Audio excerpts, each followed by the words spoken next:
Alright, today I think we're going to pull her inside and start doing some work. Looks like I got a tire going flat. Must have a nail or something in her. But we're going to finally do something with this old girl. She's been sitting way too long. I think we're going to pull her over here, clean her up, get her a bath, and see what the hell we got going on. Alright, let's see if the old girl will fire up. It's been a hot minute. Shit, I'm going to need two hands for this one. Yeah, just going to have to wait. Oh, she's going slow. Let's see what we can get. Come on, girl.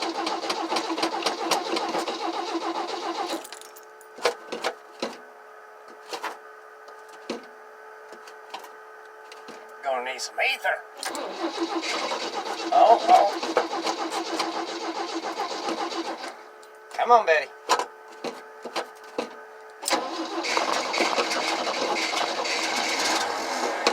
Oh, goodness. Oh, Betty, come on. Shit.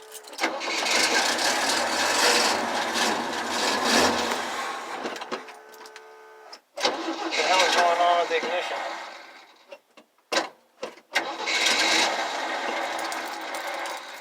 I got something going on with my switch.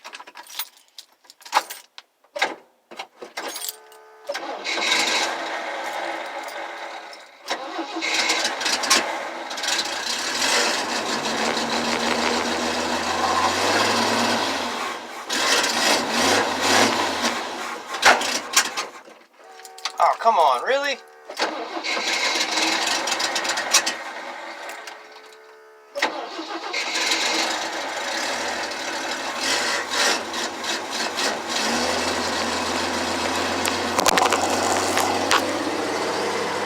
I gotta hold the damn ignition switch all the way over to get it to keep running. Watch this.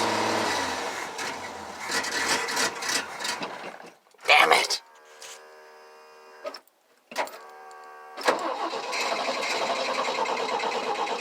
Come on.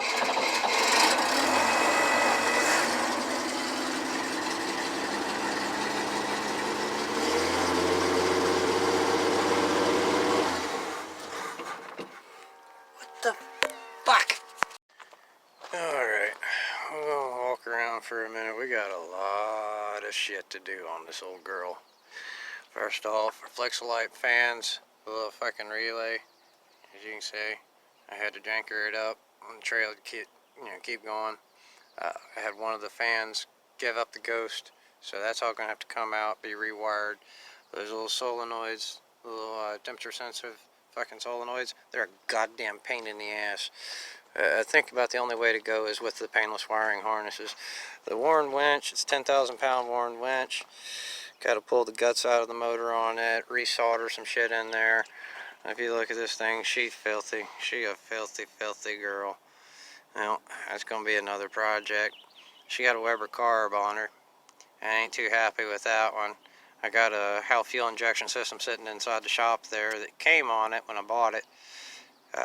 I've pulled the wiring harness apart and found like 7 different shorts in it. I think I might end up going back to that and trying to have the prom reprogrammed on it.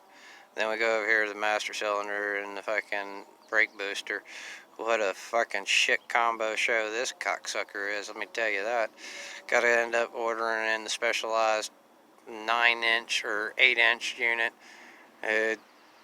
That's $170 off of Amazon. And if you go and look up the same part number through the 4-wheeled folks, you're looking at about $250 for the same unit. We got a painless wiring harness in this thing, and it wasn't quite so painless, I'll tell you that shit. Then you look down here at the power steering pump, and voila, that shit's off to the side. So that's got to be done. Valve cover gasket needs to be done. And let's see, we got body rust on her. What else we got? We got the steering that we got to fix. We got to end up taking these damn knuckles apart, pulling the heim joints off, upgrade the heim joints. We need to waller out the pilot down through there and get the larger size on those. We got new calipers on the front and back, and we got new drums on the front and wheel bearings on the front. The back end needs to come apart. The right rear seal on it's bad. As you can see, she's in filthy condition. She's been sitting here, ain't doing nothing for the longest time, but at least it's green. Inside, there's a lot of work. The ignition system's got to be pulled apart. The steering column needs to be pulled apart. The bearings in it are shot. That's going to have to be rebuilt. The hard top on it, I did the body work on it, but as you can see, we need to pull this thing apart, order some new gaskets for it, and I'm thinking about sanding the whole thing down and getting some Raptor coat and Raptor coating this thing. And if I do that, I want to strip the body, and I'm thinking Raptor coater, either OD green or something. Oh, I hit something last year. Oh mercy, I got some work to do. Mercy, look at that, she pulling apart, just sitting here. And if you don't use them, you lose them, like anything else. Your pecker, your keys, your wallet, your remote, your relationships, your friendships, all that shit comes and goes. Shit, where do we start? Where do we start? Oop, sorry, finger fucking. But yeah, where do we start? See y'all in a bit. We'll figure something out. Alright. So we back now. We gotta prepare ourselves for some of the work that we gotta do today. Alright. So, the fan electrical shit comes down to the little relay unit here. The little fan controller is bad. I can get it to pass electricity through, and when I pass electricity through, the primary hotline coming out to go to number 1, I believe that's what it says. Focus your damn thing. There you go. Red's battery. Orange goes to fan 1, blue goes to fan 2. Orange line does work when jumpered across. The blue line, I haven't managed to get anything out of it. I'm just going to go ahead and cut it out and seek a replacement if we can, cheap enough. Otherwise, we're going to put in a manual switch. But that's my first stage, and we're over here. Let's see, the fan that cuts on is the passenger side, driver's side is not, and that is this blue line right here coming over. And yeah, I mean, I understand why they separate them, because they've got so much draw on them. But I don't like the idea of bringing them both back into the same ground. We gotta figure out a better way of running a couple grounds. Probably bring them back up, bring them over here, and ground them off on that. Clean this wiring up, get it simplified. Alright, upon further inspection, we have noticed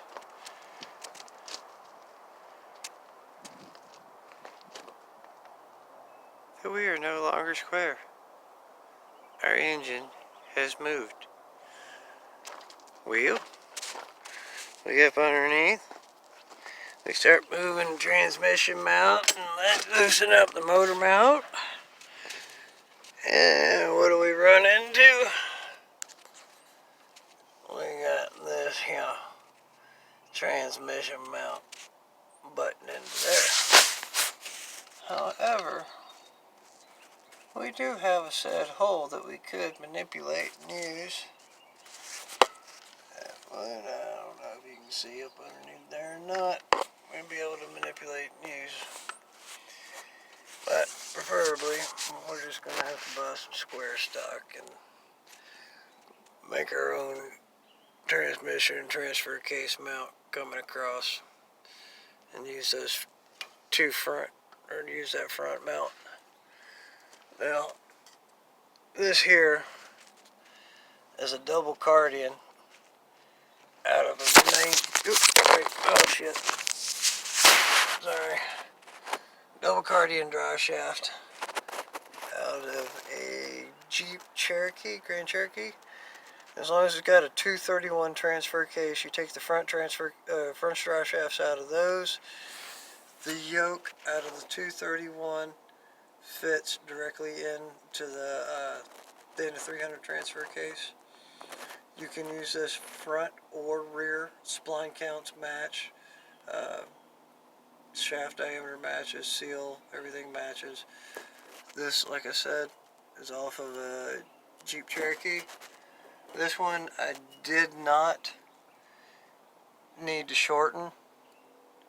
However, the one that I used for the rear, same deal, double cardian, Dana 300, but I used it on the tail shaft.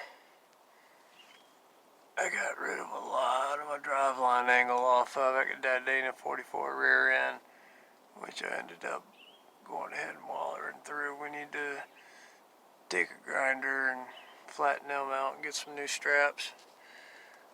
But Dana 300 marries up to, I think it's 96 through 2005 or so that the front drive shaft comes in.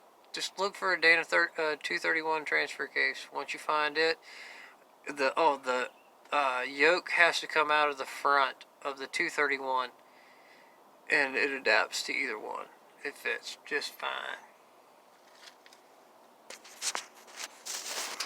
Alright, up here we got the old Dana 30 front. It's got the Dana Super 30 front kit in it, and we used to have an ARB air locker in it, which has been cannonballed. It's sitting in a box in yonder. It's been cannonballed twice due to backlash. What I have in here is a G80 locker out of a 240 Volvo. If you go to a 240 Volvo, look for stick shift or with turbo. You will find a Dana 30 rear differential in them. Open it up, drop the locker out of it, bring it home. It's a 373 gear setting up. So I'm running 456s, means it can attach. There is a counterweight balance that's on the inside of it. Do not cut it. If you're going to put this in front axle applications, don't cut it. I cut mine, and what I can tell you is the vehicle wants to track straight, and then when you put it into a turn, it goes into a bind. It takes a second, and then it pops and turns very quickly, which in this, not having any sway bars front or rear, it takes you for a danger ride, right? I mean, you don't need no sway bars. I don't like sway bars. I'm just saying, if you want to flex, you got to be able to flex. But if you take the counterbalance and cut it down, it's not recommended. What it ends up doing is about 25-30 mile an hour. That counterbalance swings out, and when it swings out, it turns it into basically essentially a limited slip. And if you got this on the front axle and you're going on pavement or in snowy conditions and you're transitioning in between the two weather conditions, it'll save your ass, because I gotta be ultra careful when I'm on there. No sway bar and 3 inches worth of body lift, and then 4 inches and then shackle lift on this thing. It's a danger ride, so be advised. Oh, and one last thing. Fuck Moog.